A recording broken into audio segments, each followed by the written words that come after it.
Hi friends, দেখো আমাদের ওখান থেকে আমাদের মিনাখা থেকে কাঁকড়া নিয়েছি। আর কাঁকড়াগুলো দেখো, জাস্ট কাঁকড়া একদম পুরো ঘিয়ে ভরা। এই কাঁকড়ার আজকে ঝাল করব। দেখো কাঁকড়াটা আমি খুব ভালো করে বেছে ধুয়ে নিয়েছি। হ্যাঁ, আর এখানে দেখো আলু সেদ্ধ করে রেখেছি। এই আলু দিয়ে কাঁকড়ার ঝাল করব। চলো আমি কাঁকড়াটা ভেজে নিই। তোমরা রেসিপিটা দেখতে থাকো আমি কিভাবে বানাই। দেখো এখানে আমার তেলটা গরম হয়ে গেছে। এবার আমি লবণ আর হলুদ দিয়ে কাঁকড়াটাকে ভালো করে ভেজে নেব।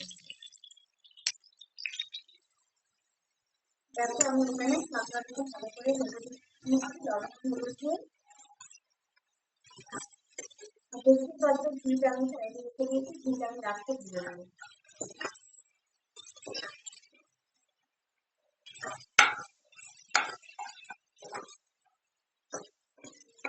বন্ধুরা, এই কাঁকড়াটা আর কে কে খেতে জানি না, এই কাঁকড়াটা খুব সুন্দর খেতে, খুব সুন্দর খেতে।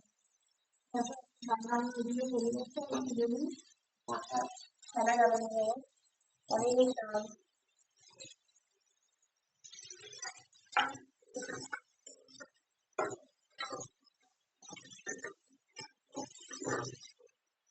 কাঁকড়াটা আমার ভাজা হয়ে গেছে, এবার আমি কাঁকড়াটা দিয়ে দেবো।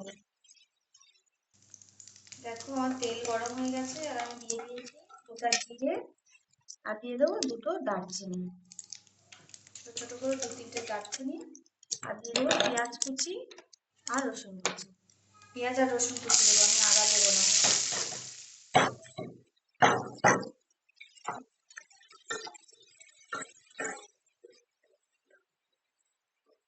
পারলে আদা রসুনের পেস্ট দিতে পারো। আমি রসুনের পেস্ট দিইনি, আমি দিয়েছি রসুনটা একদম মিহি মিহি করে কুচি কুচি করে নিয়েছি, যাতে একটু দানা দানা মুখে লাগে। আর দানা দানা যখন মুখে লাগে খেয়ে দেখবে এত এত সুন্দর খেতে লাগবে। পেঁয়াজটা ভাজতে দিয়ে দেবো। দেখো আমার পেঁয়াজটা লাল লাল করে ভাজা হয়ে গেছে। এবারে দিয়ে দেবো পরিমাণ মতো লবণ। পরিমাণ মতো লবণ দিলাম, আর দেবো ধনে গুঁড়ো 1 চামচ, 1 চামচ জিরে গুঁড়ো,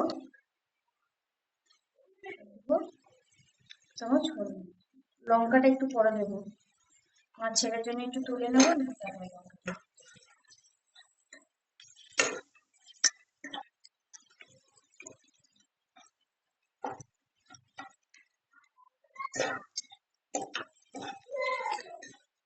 মশলাতে ভাজা হয়ে গেছে, এবার আলু আর জল দিয়ে একটু আলুটা তুলে। দেখো পুরো মশলা ছেড়ে দিয়েছে। এবার দিয়ে দেবো 5-6টা কাঁচা লঙ্কা কুচি করে রেখেছিলাম, পাকা কাঁচা লঙ্কা, ঝালের জন্য দিয়ে দিলাম। আর দিয়ে দেবো একটু কালারের জন্য কাশ্মীরি লঙ্কা 1 চামচ, চামচ না একটু বেশি, কাশ্মীরি লঙ্কার গুঁড়ো দিয়ে দিলাম কালারের জন্য। এবার একটু ভালো করে নেড়ে চেড়ে কাঁকড়াটা এর সাথে একটু মাখিয়ে নেবো। দেখো কত কাঁকড়ার ঘি, দেখো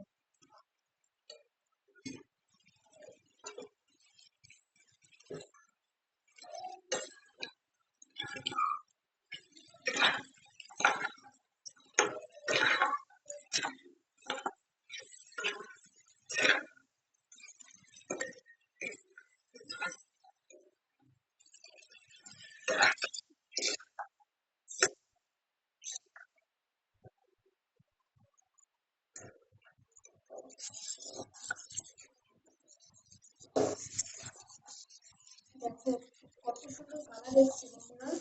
এবার আমি ভাজা ভাজা হয়ে গেছে, এবার আমি জলটা দিতে দেবো।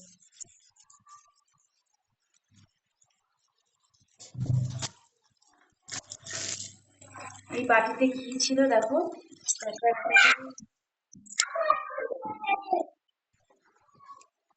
বাটিটা দিয়ে জল দিয়েছি, আর একটু জল দেবো।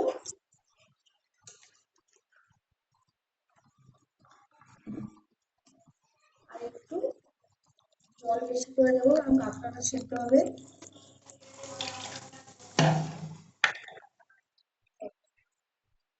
কালারটা জাস্ট দেখো। আমি এটাকে ঢেকে 10 মিনিটের জন্য হতে দেবো।